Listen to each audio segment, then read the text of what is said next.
I, 55F, always believed in planning for the future. My late husband, Robert, and I were not born into wealth. We built our lives from the ground up, brick by brick, with careful savings and modest choices. When he passed away, he left me comfortable, but more importantly, he left me with the ingrained habit of fiscal prudence. It was this principle that guided me when my son, Michael, 30, told me he and his wife, Tiffany, were expecting their first child, my first grandchild. The news filled me with a joy so profound it felt like a new beginning for our entire family. My immediate thought was about the baby's future. I wanted to give this child a head start, a foundation of security that Robert and I had worked so hard to achieve for ourselves. So I established a trust fund. It was not a small amount. I seeded it with $100,000, money I had carefully invested over the years. The rules were simple and clear, laid out by my lawyer. The money was to be used for significant life events, a university education, a down payment on a first home, or a medical emergency. It was to be a safety net, a launch pad, not a slush fund for fleeting whims. Michael was named as a trustee, alongside myself, with the understanding that any withdrawal would require discussion and mutual agreement, a simple check and balance to ensure the money was used as intended. For the first few months of Tiffany's pregnancy, everything seemed fine.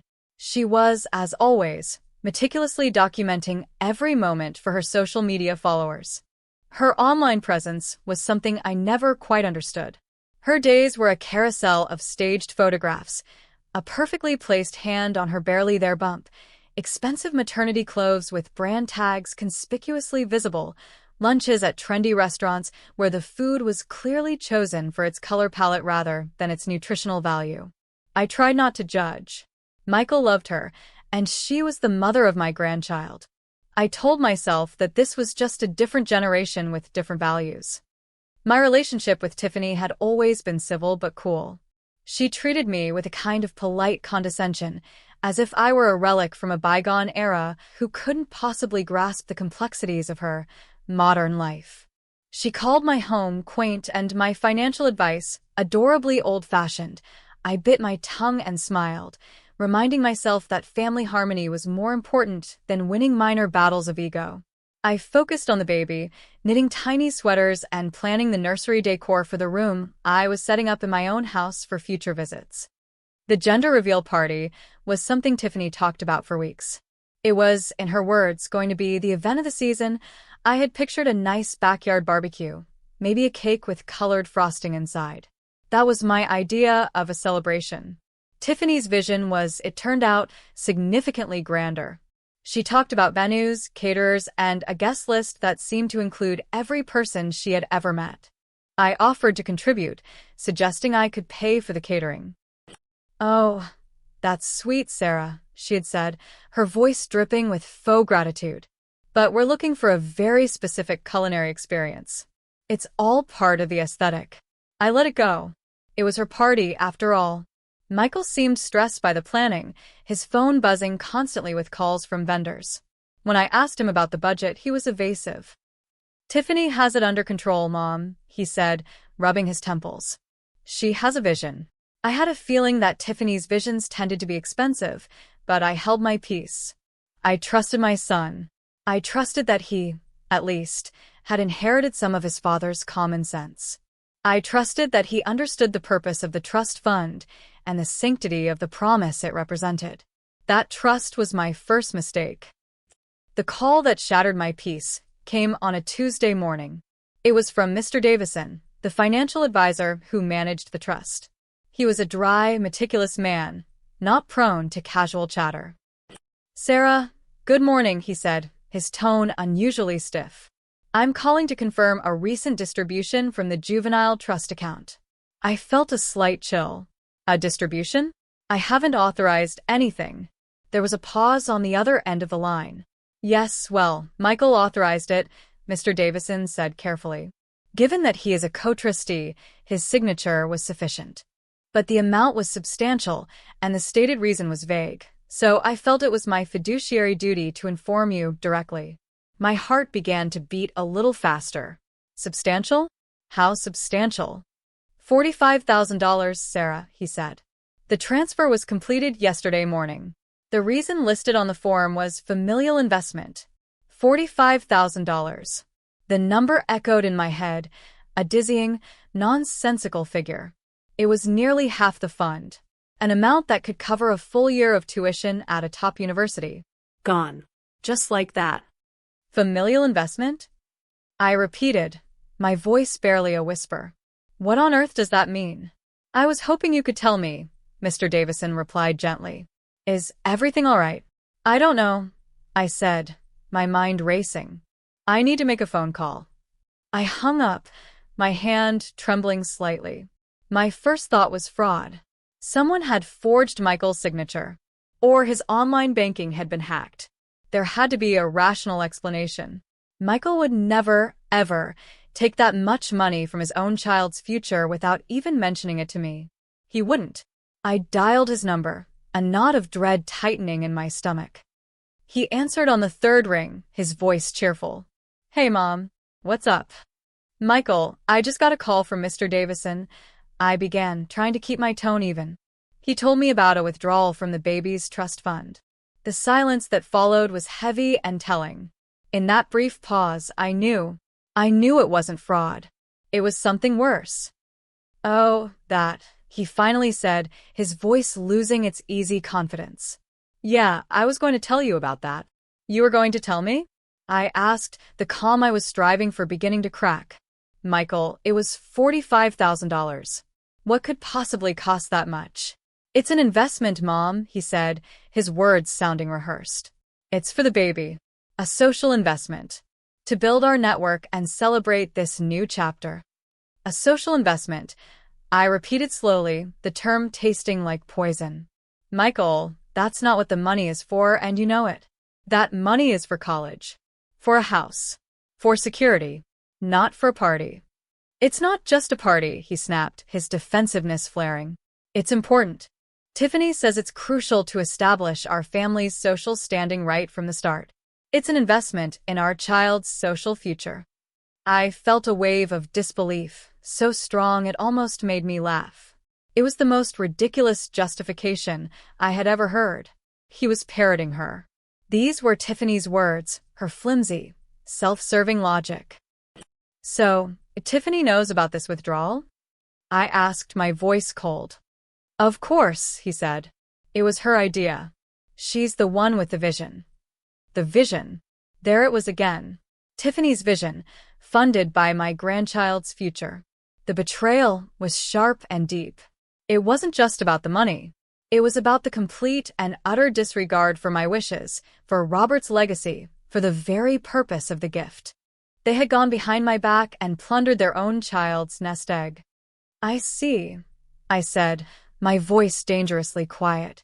I need you to tell me exactly what this investment was, Michael. He hesitated. Look, Mom, it's the gender reveal. It's going to be amazing. Tiffany handled all the details. The gender reveal, I said flatly. You spent $45,000 on a gender reveal party. It's more than just a party, he insisted, but his voice was weak. He knew how it sounded. He had to know. I have to go, Michael, I said, my mind a storm of anger and hurt. We will talk about this later. I ended the call before he could offer another one of Tiffany's scripted excuses. I sat in my quiet kitchen, the silence buzzing around me. $45,000. For a party to announce the color of a blanket. I felt sick. I had to see it for myself. I needed to understand the scale of this folly. With a sense of grim purpose, I opened my laptop and navigated to Tiffany's Instagram page. Her profile picture showed her cradling her stomach, a serene, manufactured smile on her face. Her feed was a pastel-toned monument to consumerism. And there, at the very top, was her latest post. It was a professionally shot video, a teaser trailer for the upcoming event. Slow-motion shots of flowing dresses, champagne glasses, and a sprawling mansion with manicured lawns. The caption read, "Counting down the days until the most epic reveal of our lives. We can't wait to share our joy with our amazing circle. Get ready for something you've never seen before. Hashtag gender reveal, hashtag luxury events, hashtag momtobe, hashtag blessed. I scrolled through the comments. They were a sycophantic chorus of praise and anticipation. OMG Tiffany, you're going to break the internet, one wrote. Can't wait to see what you've planned. You always have the best taste, wrote another. I felt a cold fury settle over me. This was her world. A world of performance and empty validation from strangers. And she was forcing my family, my grandchild, to pay the price of admission. I kept scrolling, digging deeper. I found posts from weeks ago, pictures of her meeting with an event planner known for celebrity parties. There were screenshots of mood boards, discussions of aerial elements, and couture installations. It was all there, a breadcrumb trail of obscene extravagance. I found a post from a local luxury event rental company. It featured a picture of the same mansion from Tiffany's video. So excited to be hosting the incredible gender reveal for @Tiffany Best's Life. This is going to be one for the books. I clicked on the company's website. They had a price list for their packages. The Diamond package, which included exclusive use of the mansion, valet parking, and a premium open bar, started at $20,000. That still left $25,000 unaccounted for. My investigation continued. I searched the event planner's social media. She had posted a story with a picture of a helicopter, a massive bag of colored powder slung beneath it. The caption was, "Finalizing the big moment for a very special client. This is going to be sky-high amazing." A helicopter. They had hired a helicopter to drop colored smoke or powder from the sky. The sheer, idiotic wastefulness of it stole my breath. That was it. That was where the rest of the money went. The mansion, the caterers, the designer decorations, and the grand, ridiculous finale of a helicopter performance. All to tell people whether she was having a boy or a girl. All paid for with money that was meant to secure her child's future. I closed the laptop, the anger in my chest a solid, heavy weight. The hurt had curdled into something else, something harder and colder. Resolve. Tiffany had not just made a foolish choice. She had committed an act of profound selfishness and disrespect. She had manipulated my son, violated my trust, and stolen from her own unborn child. She had mistaken my kindness for weakness, my generosity for a bottomless well of cash she could tap at her leisure. She was about to learn a very important lesson, a lesson about consequences. I sat there for a long time, the plan forming in my mind, piece by piece. It was simple, elegant, and poetic in its justice. She had used my money to create a public spectacle for her own glorification. I would use my own money to create a public spectacle of a very different kind. A spectacle that would honor the true meaning of family and community, while simultaneously striking at the very heart of her carefully constructed, fragile public image. My revenge would not be loud or angry. It would be a quiet, dignified, and devastatingly effective checkmate. Before I acted, I needed to have one more conversation with my son. I needed to give him a chance, however slim, to understand the gravity of what he had done and to extricate himself from Tiffany's web of narcissism. I called him and asked him to come over to my house. Alone. "What's this about, Mom?" he asked when he arrived, shifting his weight uneasily in my living room. He wouldn't meet my eye. "Sit down, Michael," I said, my voice calm and even. I had spent the afternoon gathering my thoughts, letting the initial rage subside into a focused clarity. He sat on the edge of the sofa, looking like a schoolboy called to the principal's office. "I know where the money went," I began, my gaze steady on his. "I saw the posts. The mansion. The event planner. The helicopter." He flinched at the word helicopter, a flicker of shame crossing his face. "Mom, it's not what you think. Isn't it?" I countered. "Isn't it $45,000 taken from your child's education fund to pay for a party designed to get attention on the internet? Please, Michael, explain to me what I'm not thinking." Tiffany says he started, then stopped. He couldn't even say it out loud to me. He knew how it sounded. "Let me tell you what I think," I continued, leaning forward. "I think your wife has a serious problem with priorities. I think she values the opinions of strangers on her phone more than the future security of her own daughter. And I think she manipulated you into betraying my trust and your responsibility as a father. She didn't manipulate me, he said, his voice rising. We're a team. We make decisions together. Did you make this decision together, Michael? I asked softly. Or did she present you with her vision and tell you that the only way to pay for it was with the baby's money? Did you even try to say no? Did you suggest a more reasonable celebration? Or were you afraid of her reaction? He was silent. His silence was my answer. Your father and I worked our entire lives for that money, I said, my voice thick with emotion. We didn't take fancy vacations. We drove the same car for 10 years. We saved. We invested. We did it all so that our child and his children would have a foundation, a safety net. For Tiffany to treat that legacy, that love, as her personal party fund is an insult I cannot put into words. Tears welled in his eyes. I'm sorry, Mum. I messed up. I want her to be happy. Does stealing from her baby make her happy? I asked pointedly. Does a helicopter make her happy? Or does it just feed an appetite that will never be satisfied? What's next, Michael? A solid gold crib? A diamond-encrusted rattle? Where does it end? I don't know, he whispered, his head in his hands. You need to figure it out, I told him, my voice firm again. You are about to be a father. Your primary responsibility is to that child, not to your wife's Instagram feed. You let her do this. You sign the paper. You are just as responsible as she is. He looked up at me, his face full of misery. What are you going to do? I am going to rebalance the scales, I said. What Tiffany did was an act of extreme and selfish wastefulness. I am going to counter it with an act of profound and selfless generosity. But this part, you need to understand, is not a discussion. It's a consequence. A consequence for a very poor decision that you both made.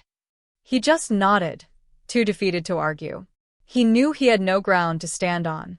He had chosen his side, and he was beginning to understand the cost. He left my house 20 minutes later, his shoulders slumped. I felt a pang of sadness for him, for the boy I had raised, but it was overshadowed by a steely resolve. He was a grown man. He had to learn to stand up for what was right, not just what was easy. Now, my path was clear. I spent the evening online, not looking at Tiffany's vapid posts, but at the websites of various charitable organizations. I needed to find the perfect one. It had to be a reputable charity, one that did real, tangible good in the world. But it also had to be one that would be philosophically abhorrent to Tiffany and her carefully curated family values brand. Her online persona was all about traditional, conservative ideals, a sort of sanitized, wealthy homemaker aesthetic. She followed and interacted with accounts that were vocally anti-abortion and promoted a very specific, narrow view of womanhood. The choice became obvious very quickly. Planned Parenthood, an organization that provides vital healthcare services to millions of women. An organization that is a constant target of the very online demographic Tiffany was so desperate to impress. A donation to them, in her name, would be more than just a financial countermove. It would be an ideological statement. It would be a public record that would directly contradict the image she had spent years building. It would be, in a word, perfect. The next morning, I made another call to Mr. Davison. Sarah, he said, his voice full of professional concern. I trust you've sorted out the matter of the withdrawal? In a manner of speaking, I replied. Mr. Davison, I need your help with two things. First, I want to immediately restructure the trust. I want Michael removed as a trustee.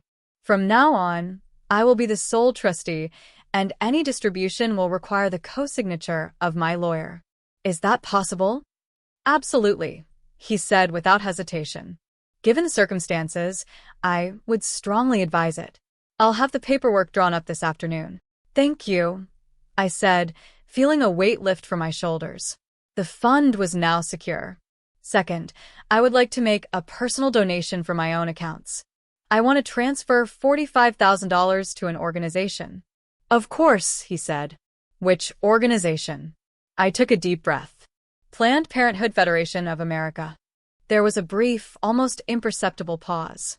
"Very well," he said, his tone unchangingly professional. "And how would you like the donation to be listed?" "I want it to be a tribute gift," I said, savoring the words. "I want it to be publicly acknowledged. Please make sure the dedication reads, 'In honor of Tiffany, a new mother, with best wishes for a future of thoughtful choices.'" I could almost hear Mr. Davison's eyebrows raising. "In honor of Tiffany," he repeated slowly, as if to confirm he had heard me correctly. "That's right," I said. "Please ensure the acknowledgement and the tax receipt are sent directly to her email address. I can provide it for you." "I will handle it personally, Sarah," he said. And I knew he would. With those two actions, the trap was set. The trust fund was protected, and the consequence for its violation was in motion. Now, all I had to do was wait for the right moment to spring it. That moment, I knew, would be the party itself. I would attend her ridiculous, overpriced spectacle. I would smile and make pleasant conversation.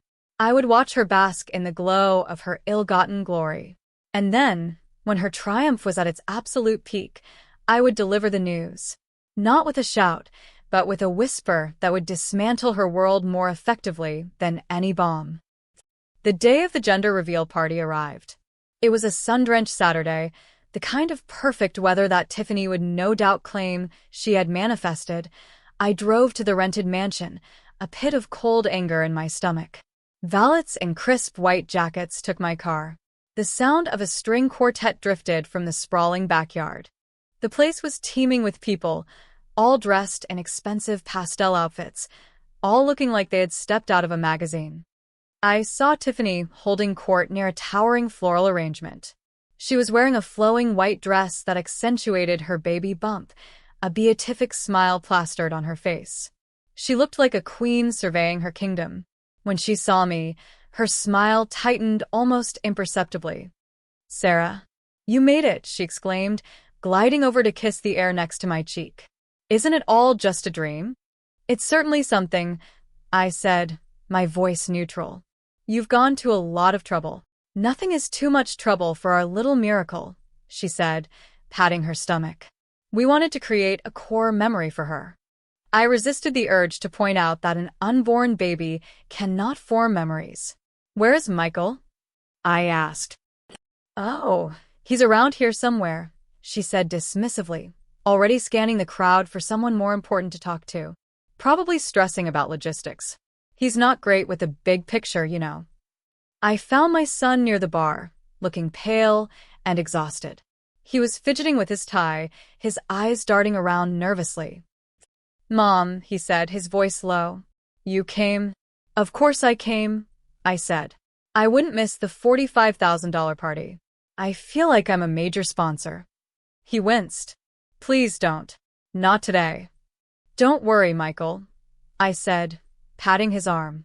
"I'm not going to make a scene. I'm just here to observe, to see exactly what a social investment looks like." He just shook his head and walked away, unable to face me. I spent the next hour wandering through the crowd, a ghost at the feast. I listened to the inane chatter, the fawning praise for Tiffany's impeccable taste. I watched people take endless photos of themselves against the various photo opportunity backdrops Tiffany had set up. It was a hollow, soulless affair, a performance of happiness rather than the genuine article. Finally, the moment arrived. The event planner, a woman with a headset and a clipboard, announced that it was time for the grand reveal. Everyone gathered on the vast lawn, their phones held aloft, ready to capture the moment.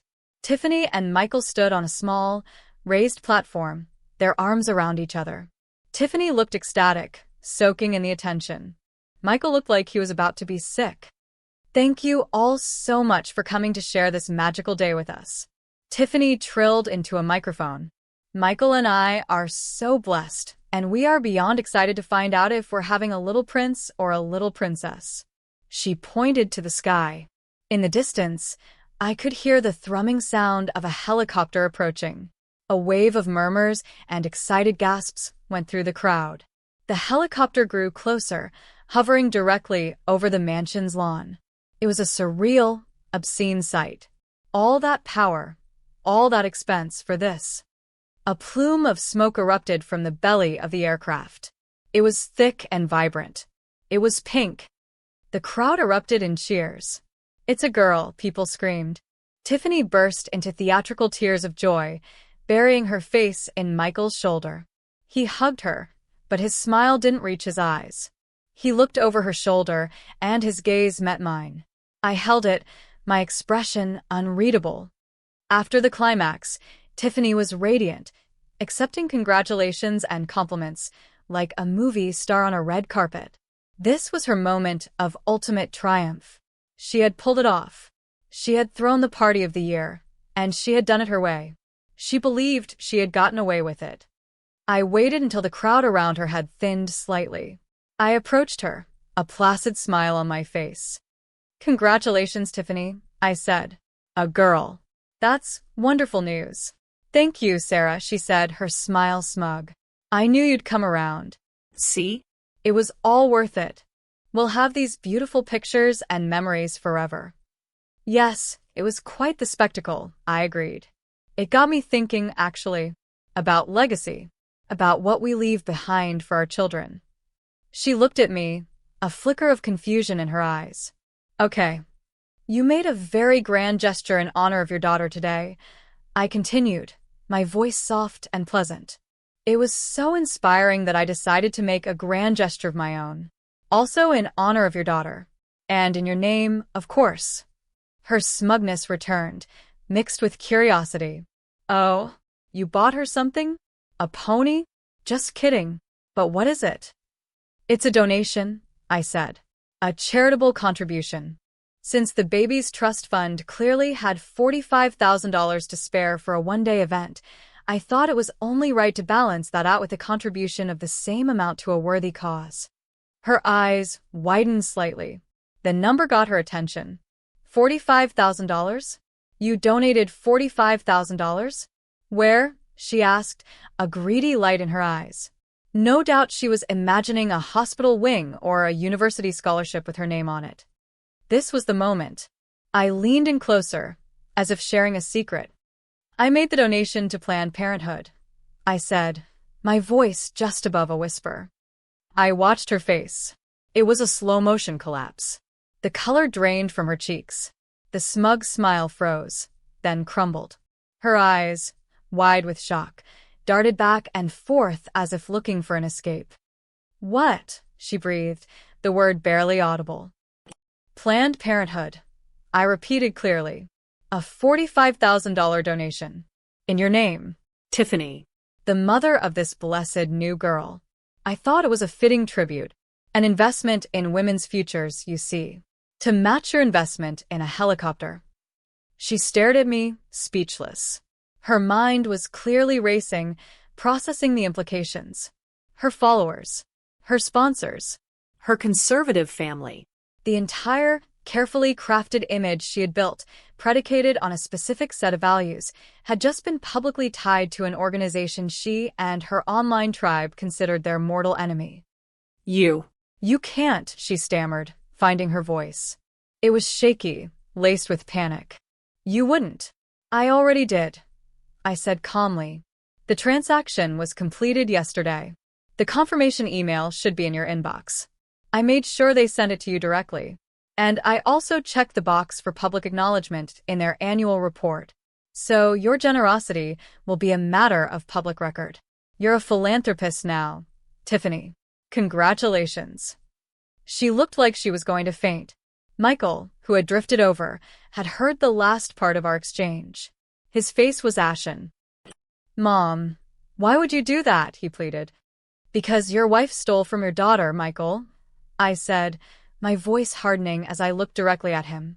"She took money meant for this child's education and set it on fire for a 10-minute spectacle. This was a consequence. An equal and opposite reaction.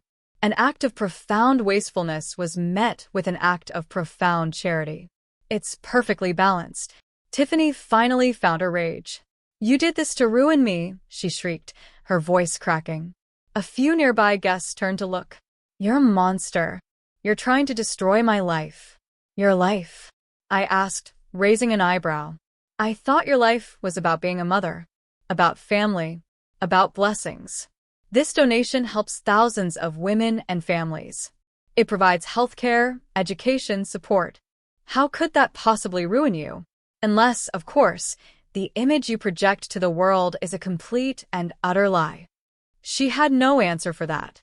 She just stood there, her mouth opening and closing, tears of pure fury streaming down her face, ruining her expensive makeup. Her perfect party, her moment of triumph, had turned to ash. "You will undo it," she hissed, her voice low and venomous. "You will call them and you will cancel it right now." "I'm afraid donations are non-refundable," I said with a placid smile. "But you can always try calling them yourself. I'm sure they'd be interested to hear from their generous new benefactor, Tiffany." With that, I turned and walked away. I didn't look back. I could feel her eyes burning into my back, but I didn't care. I got in my car and drove home, a profound sense of calm settling over me. The scales had been balanced. A lesson had been delivered. The fallout was immediate and spectacular. Later that evening, Michael called me, his voice a frantic mess. "Mom, you have to fix this. Tiffany is a wreck. Her mother just called screaming. Someone saw the email confirmation on Tiffany's phone. The news is spreading through her family." "That is not my problem, Michael," I said calmly. "It is Tiffany's problem. And yours. You two created it when you raided your daughter's trust fund." "But Planned Parenthood. You know what her family is like. You know what her followers are like. This will destroy her brand. A brand built on hypocrisy deserves to be destroyed," I said. "Perhaps she can build a new one. One based on honesty and integrity. Though I doubt it. She says she's going to tell everyone you did it maliciously. That you're a vindictive old woman." "Let her," I said, unfazed. "And I will tell everyone that my daughter-in-law stole $45,000 from her unborn child to rent a helicopter for a party. I have the bank statements, Michael. I have the screenshots of her bragging about the cost. Which story do you think people will find more compelling?" He was silent. He knew I had him. He knew I had the truth on my side. "What do you want from us?" he finally asked, his voice defeated. "From you, Michael. I want you to grow a spine," I told him, the words sharp. "I want you to become a father. I want you to protect your daughter's future, even if it means standing up to your wife's tantrums. And from Tiffany, I want nothing. She has already taken enough." I hung up the phone. I knew the coming days and weeks would be difficult. There would be anger, accusations, and family drama. But for the first time in a long time, I felt a sense of peace. I had protected my grandchild. I had stood up for the values my husband and I had lived by. Tiffany went into damage control mode. She posted a long, rambling video on her social media. Her face was puffy from crying, and she spoke in a halting, victimized tone.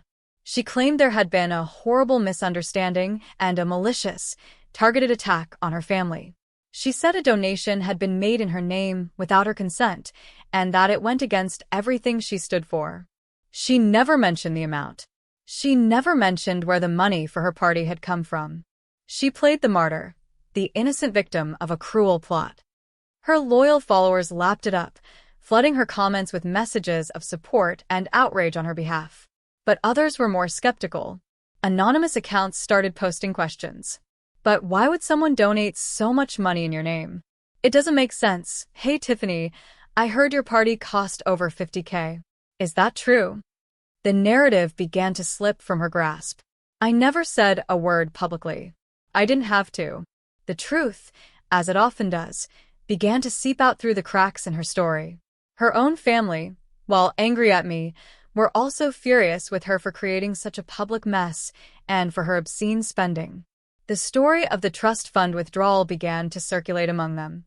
The two events, the party and the donation, were too perfectly matched in value to be a coincidence. The biggest blow to Tiffany came a week later. She had a small sponsorship deal with a family-friendly lifestyle brand that sold overpriced organic baby products. They quietly terminated her contract, citing a clause about maintaining a brand image consistent with their company values. The public connection to an organization like Planned Parenthood, even one she disavowed, made her toxic. For a small-time influencer like her, losing a sponsorship was a significant financial and social blow. Michael came to see me again about 2 weeks after the party. He looked like he had aged 5 years. He was thin, tired, and the dark circles under his eyes spoke of sleepless nights. "We're in counseling," he said, sinking into the armchair in my living room. "Tiffany and me." "That's a good first step," I said, keeping my tone neutral. She's "Angry," he said, an understatement of epic proportions. "She blames you for everything. For losing the sponsorship, for her family being mad at her." "Does she blame herself for anything?" I asked. "For the theft, for instance." He sighed, a long, weary sound. "She says you entrapped her. That you should have just said no to the money." "I wasn't given the option," I reminded him. "You went behind my back, remember?" He nodded, shamefaced. "I know. In therapy, I'm starting to see things more clearly. The pressure she puts on. The way everything is about how it looks online. It's a lot." "It is," I agreed. "The trust fund," he said, looking up at me. "You were right to take my name off it. I'm not responsible enough. Not yet." It was the first real admission of guilt, the first sign of genuine remorse I had seen from him. It was a small seed of hope. "You can be, Michael," I said, my voice softening. "You can learn. Your daughter is going to need a father she can rely on." "I know," he said. "I'm going to try." Life settled into a new, fragile normal. Tiffany stopped posting on social media for several months. When she returned, her content was different. It was more subdued, less focused on luxury and more on authentic motherhood, though it still looked just as staged to my eye. She never mentioned the donation again. She never mentioned me. We existed in a state of cold, unspoken truce for the sake of the baby. When my granddaughter was born, I was at the hospital. I held her in my arms, a tiny, perfect bundle, and I felt that same profound joy I had felt when I first heard she was coming. I looked at her little face, and I knew I had done the right thing. I had protected her. Tiffany was civil to me in the hospital room. The shared miracle of the baby seemed to have forged a temporary peace. But I saw the look in her eyes. The resentment was still there, simmering beneath the surface. She would never forgive me. And honestly, I would never fully trust her. I set up new rules for my relationship with them. I would be a loving, present grandmother. I would spoil my granddaughter with affection and time. But my financial involvement would be carefully managed. There would be no more blank checks, no more blind trust. Every gift would be practical, every contribution transparent. The trust fund remained under my sole control, a silent, powerful guardian of my granddaughter's future. Months turned into years. My granddaughter grew into a bright, funny little girl. Michael stepped up as a father, becoming more confident and responsible. His relationship with Tiffany remained complicated, a landscape of negotiated treaties and unspoken tensions, but they stayed together. Tiffany eventually rebuilt her online presence, but it was never the same. The scandal had permanently tarnished her brand, relegating her to a lower tier of influencing. She never again attempted a display of such flagrant extravagance. The lesson, it seemed, had stuck. Sometimes, when I am playing with my granddaughter in the park, I think about that helicopter and the pink smoke. I think about the $45,000 that went up in a puff of vanity. And then I think about the other $45,000, the money that went to clinics and counseling centers that provided care to women who had nowhere else to turn. I have no regrets. I didn't do it to be cruel. I did it to be clear. I did it to protect a future. I did it to teach a necessary lesson about the difference between value and price. Tiffany wanted to make a statement, and she did. But so did I. Her statement vanished into the air on a Saturday afternoon. Mine was written into the public record, a permanent testament to the fact that for every act of selfish indulgence, there can be an equal and opposite act of meaningful grace. She never learned to be grateful, but she did learn what it feels like to face a consequence she couldn't delete. And my granddaughter will have her education paid for. That, in the end, is the only thing that ever really mattered.